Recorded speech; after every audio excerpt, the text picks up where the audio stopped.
تا حالا سماق پلو خوردی؟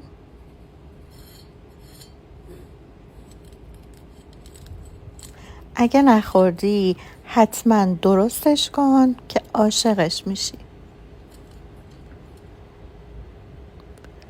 به گوشت چرخ کرده پیاز رنده شده و ادویه اضافه میکنیم و کامل ورز میدیم و برای 1 ساعت میذاریم داخل یخچال و بعد به اندازه گردو قلقلی درست میکنیم و با کمی روغن تفت میدیم. قلقلی ها که سرخ شد کنارش گوجه هم سرخ میکنیم و کنار میذاریم.